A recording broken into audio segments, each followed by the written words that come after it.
we know obviously that puberty is happening at that time, but why is this such a challenging time for kids? And why is this I mean, can you tell us more about that? Absolutely.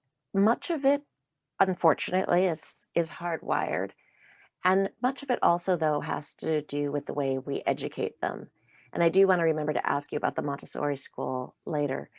Um, this is a period that scientists refer to as a second critical period in brain growth, second only to the incredible amount of change and speed of change and plasticity amidst all that change that happens in the period of infancy through age 3, which we know of already as a critical period for language and, you know, connectedness to people and that kind of thing. Um, at a time like that, kids are super vulnerable.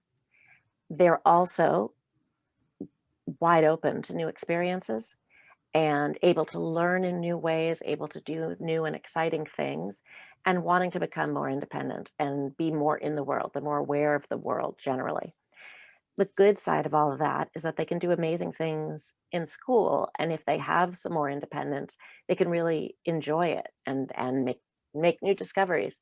The bad side is that all the things that happen to them hit them really hard. They're super vulnerable emotionally, and they're especially vulnerable to anything social. The specific brain changes have to do, some of them have to do with how attentive they are to the social signals they get from the people around them. They develop much sharper social skills, so they're more able to pick up on social cues, be attuned to them, and interpret them. So if, you know, if people are rolling their eyes, they might not have noticed a couple of years earlier, and now they do. Mm. And they want approval and status, you know, popularity more than at any other point in their lives. So everything about that, it's like this combustible mixture. In addition, then, in most schools at least, although this is changing, they have to switch schools right at this incredibly vulnerable moment. Going from an elementary school where they've been the oldest, they've been a long time, it's usually relatively small and the teachers know them, so it's cozy, into a big impersonal middle school where they have to switch classrooms for all of their classes. There's way more academic competition, you know, the stakes are higher, what math they're tracked into, you know, or whatever else of that kind. Um, and where they don't know where they fit anymore. Everything is all shuffled up. And they're at a point where, again, naturally, they're becoming more independent from their parents, from their families of origin. And so they're looking for a new place to belong, you know, a new sort of Mm. replacement family, in a sense, to give them identity while they're figuring out who they are. And that's why cliques become such a big deal. That's why, you know, the kind of thing you said about leaving a friend behind. I mean, that happens all the time. That is the most common story in the world. And one woman I interviewed put it so well. You know, she said it's almost like there's an algorithm that everyone is developing along, and then people diverge and they go different ways. And somebody who you've been moving along with through, let's say, fifth or sixth grade, maybe is now developing at a different pace or in a different direction, and you're going this way.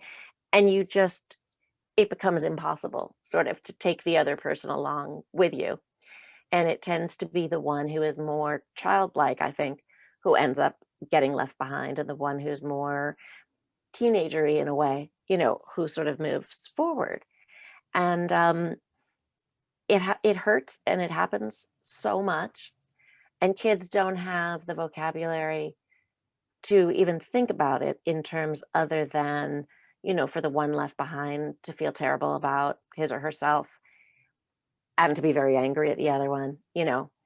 And the one who moves on, of course, ends up feeling guilty in the future, most likely, you know, most frequently from what I hear. I have wanted to atone to Karen Sudo for so long. And that's it's, like, pointless at this point, you know, she would be like, "Okay, Hunter." Yeah, I think it would be one of those, okay, you've made yourself feel better and made me relive a Yeah, very painful exactly. moment, Yeah, so like, maybe it would be not. Yeah. totally self-serving, I know.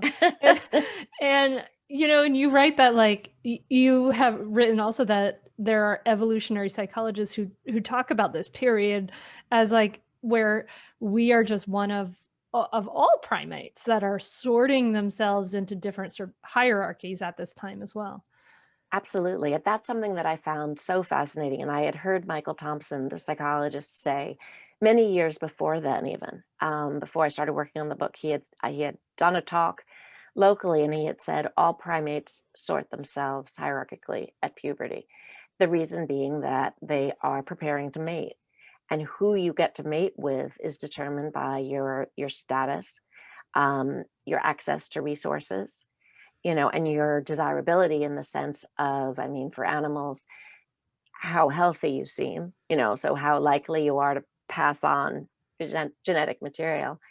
And, the carryover to middle schoolers who, of course, are not ready to mate. But if you go way, way back in our evolutionary history, there wasn't this long gap between puberty and mating. There, marriage, if you're going less far back, because puberty came later, and people paired off a lot earlier. The gap has never been as wide as it is now. So it's, you can see these sort of ancestral bits left over, beauty as the stand-in for good health, right? Mhm. Size, that tends to be, certainly with the boys, it's the more developed boys who are pretty much always the most popular in the sense of, power popular. Access to resources, very often it's the wealthier kids who are Yeah. more popular. And also, it's sort of interesting for girls, really, for all of them, but especially for girls, really great social skills. The ability to navigate the social world in a very kind of high level and sophisticated way. And that was, again, in our prehistory, another way to have access to resources for females, because they were not going to go like conquer or get into physical battles over access to resources. It was going to be through communication and coordination, and so the social skills right at that point in life became so important. And I mean, there are people who I think find evolutionary psychology reductive, no doubt. I just think it's fascinating. And also it's one of those things that's fun to think about, especially if you're a parent of a middle schooler. You're struggling and suffering, watching your child struggle and suffer. And I just think anything that allows you to kind of abstract yourself out from the situation a bit, Mm, mhm. like picturing them as primates, is a step in the right direction. It just makes it lighter, and allows you not to get sucked down so far, which Mm. happens way too much. Catch new episodes of the Mindful Mama podcast and other free resources, including the Mindful Mom Guide at mindfulmamamentor.com. You can listen to every back catalog episode, including interviews with Dr. Dan Siegel, Janla Van Zant, Sharon Salzberg, and get meditations, join our private Facebook group, and more. Go to mindfulmamamentor.com now. I'll see you there.